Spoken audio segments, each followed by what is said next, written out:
to get into at all. This is a stage of my life that I've like sort of like I've kept it to myself to some people in my life and like new people that I've met like after high school, and I never really wanted anyone in my future to know that this is a stage that I went through and that this is who I was for a really long time, because that was such a huge like source of shame for me. You know, when I talked about it, a lot of people judged me for the choices that I made during that stage. A lot of people felt like, why would I do that? It was wild, but it was necessary because it taught me so many things just about dating and relationships and life and just literally everything. I think I learned most of my life lessons from that stage, although it's never going to be something that I'm proud of. But sometimes the things that we're not proud of make us who we are, and I think that's the case in this situation. So let me get into it. So the stage that I'm talking about here is the taxi driver stage. So I got into it in high school. So I went to Wordsworth High because I think just a bunch of my friends, we decided that we were all gonna go there. My best friend went there, so it was just an easy choice. And fun fact, it was the only school that I applied to. My oldest sister went to Wordsworth too, so that made me feel very comfortable knowing that I'm going to a new school and I actually know somebody. So I got into high school considerably a good girl, very quiet, and I met this beautiful boy who went to the same school. He was like, I think a grade above me, and we dated. That was one of my longest relationships. And then here we go. So how I got into the whole stage is it happened so quickly, and I didn't even notice. I didn't even realize that I was in the taxi driver stage. This is something that I had known, and this is something that was not common in our school, but something that was happening. And it was something where I was like, oh, me? I could never do that. You know what I mean? I could never hang around with these people. I would never do that. You know what I mean? So I spent like grade 8, I was like considerably a good girl. I was a girlfriend. So when I got into grade 9, I stopped walking all the way to Lakeside to like catch a cab to go home, and I started using the same transport that my sister was using. So my sister was already in the stage. I noticed that every time I got off, she would stay on and then come back home like a little later and to drop her off like in front of the gates. And one day, someone who was in my grade, who was somebody that I came out of primary with, she was also in the stage, and she was like, just come with us. Just come see what we're doing, right? Just come see, we have so much fun. So I was like, you know what? Fine, I'm not getting off. Let's go. But if you ask me really what happened on that day, I wouldn't be able to tell you, but all I remember is that it was a vibe. And it was something that I had never felt before, and it was a high, I would say, that I never felt before. I think of this stage for me as an addiction, because when I started, it was just such a high, you know what I mean? It was a different kind of a lifestyle. It was a lifestyle of just having fun all the time, of not paying in a cab, so I get to save my money also, right? I didn't pay, and just being on the go all the damn time. It was a wild high. So I don't really remember what happened that day. That day for me was the beginning of just the whole thing for me. I just felt like when I got home, I was like, okay, this is cool. I could kick it. I think after a week of like not getting off at home and just like vibing with these people and just like going around the town and just seeing different things and having my day be so exciting, when I got back to school, I was like, okay, no offense, but my friends are kind of boring. You know what I mean? So I left my friends, I went to go hang out with my sister, and that's where it all began, you guys. That's where it all unfolded. Next thing I know, I knew these people, all the taxi drivers, by their names. I'm like hanging out with them, like they would call me baby and I would like smile, you know what I mean? I enjoyed the attention, because like I came into high school with a really low self-esteem, so they made me feel good. They would like call me baby and be like, oh, I'm so pretty, you know what I mean? And I think also that played such a huge role in me staying for that long. So in the beginning of my stage, my boyfriend, he didn't really understand it, you know what I mean? Didn't really understand why, and rightfully so. He didn't really understand why I would not stay at home, you know what I mean? Why I would leave with these guys, you know what I mean? Why was I entertaining them? And why was I doing the same things that my sister was doing, in the sense that I wasn't getting off at home? Like, what is it? Just go home. Is that so difficult? You know what I mean? I think that's how he felt. And once the taxi drivers were really starting to get comfortable with me and like knew my name, and like, you know, we were starting to really like get to know each other. They started to be like actual people in my life.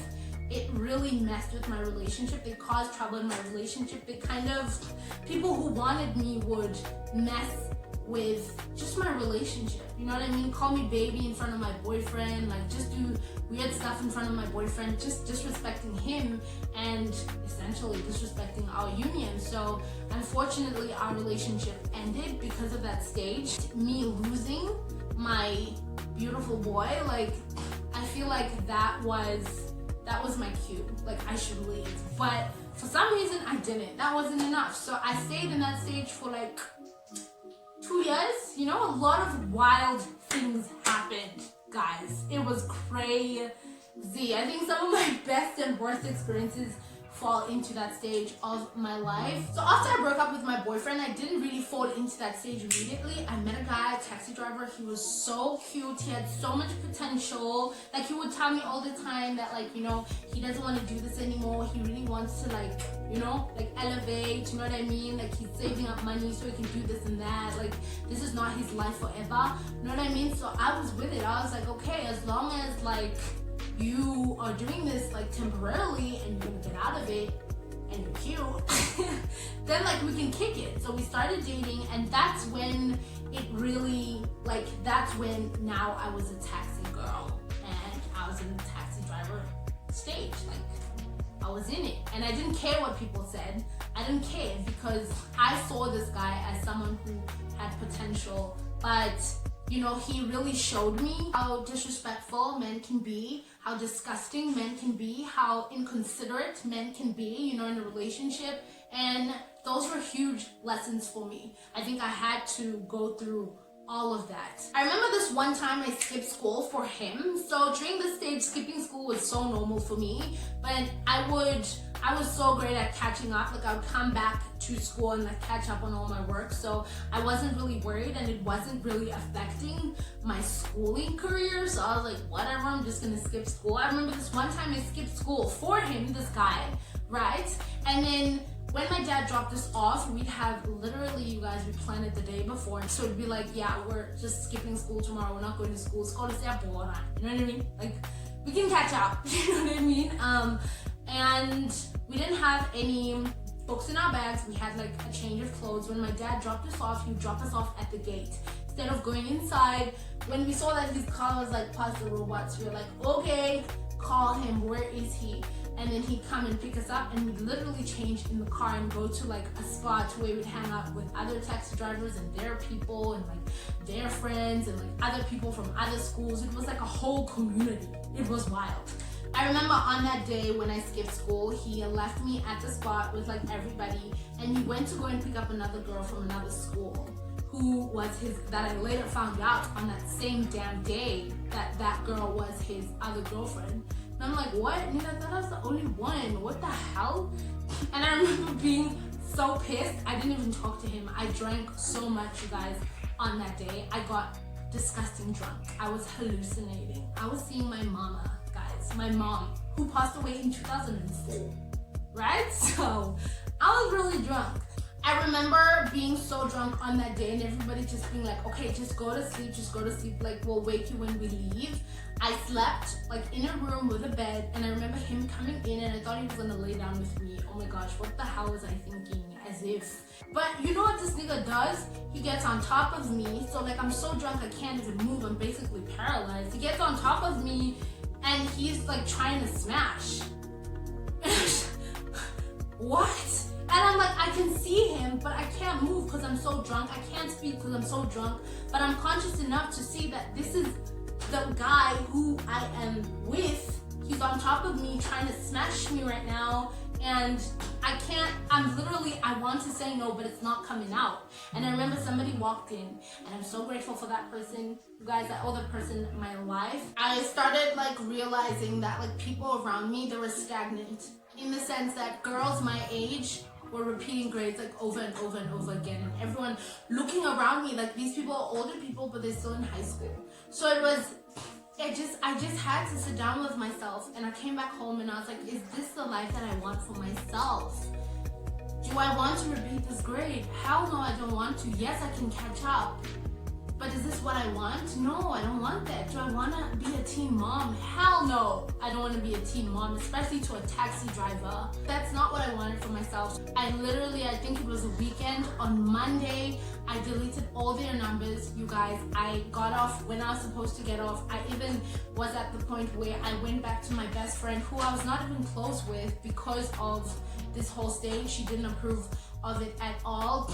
I went back to her, and even though so many times I ignored her and I was just so rude to her, she took me back. I was like, girl, I'm so sorry. I'm so sorry. I need you back in my life. I don't know what I was thinking. This is not what I want for my life. That solidified just me getting out of that stage. I could just see that I'm gonna be stagnant if I don't leave now. I'm going to get pregnant if I don't leave now. I'm going to get infected with HIV or AIDS because that was a norm in the circle. Like, this is what my life is going to be, and I just didn't want my life to be like that. So I'm so grateful for my best friend who took me in Gugu. She took me back in after I dumped her in like grade 9, and I was like, you're too boring for me. I was tempted so many times to go back, obviously. That's why I say it was like an addiction, because I just wanted to feel that high again. Like, regular life wasn't easy. So like getting off of that high was really difficult. But I think what helped me so much, and something that still helps me till this day to, you know, keep pushing and like keep moving and like always do what's best for myself, is the fact that I didn't have a mom growing up, and I wanted to be better for my kids. And if, inshallah, I had kids, I want them to have a better life than I did. And me having a baby in high school wasn't gonna help them or help me. Me getting infected wasn't gonna help them or help me.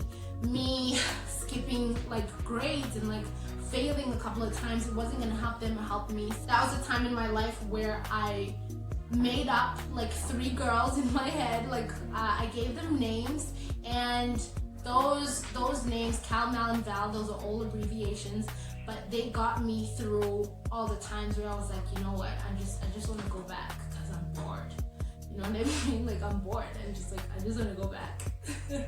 But till this day, my wanting to be a better example and my wanting to create a better life for my daughters than I had gets me through so many situations, and it got me out of that stage, and I'm really grateful for that. I'm so happy that I got to get out of it, and my sister eventually did too, and I don't regret it. Like I said, it was like an addiction for me. It was a high I've never felt before, and it was a high that I didn't want to get off of at some point. So it was something that was a huge part of my life, and I learned a lot of lessons there. Like I said, just what to look for in a guy, and the kind of respect that I want for myself, and the kind of respect that I want like from other people, and just to respect myself. But I cannot explain it in any other way than that it felt like a high. It was a high for me. It was a high that I was addicted to for like 2 years or 3 years of my life. I'm not really sure. But when I got out of that stage, I flourished. I feel like I flourished. I became better, and I'm grateful that I got out, because I just wanted better for myself, wanted better for my kids. I wanted better for my dad, because he was such an important person in my life. So yeah, you guys, there you have it. It's out in the open now. That's who I was, one of the biggest stages of my life that made me who I am. I went through so many crazy things during that stage, and I can't wait to actually sit down and tell you absolutely everything that I've done during that stage. It was wild, but that's going to be another episode. So thank you for watching this one. I hope you enjoyed it. If you did, give it a like, and if you wish to see more of me, you can totally follow me at Noluthando29 on Instagram and subscribe. Don't forget to leave me a comment down below, and I will get to it as soon as I can. I love you for watching, and I hope to see you again soon. Bye.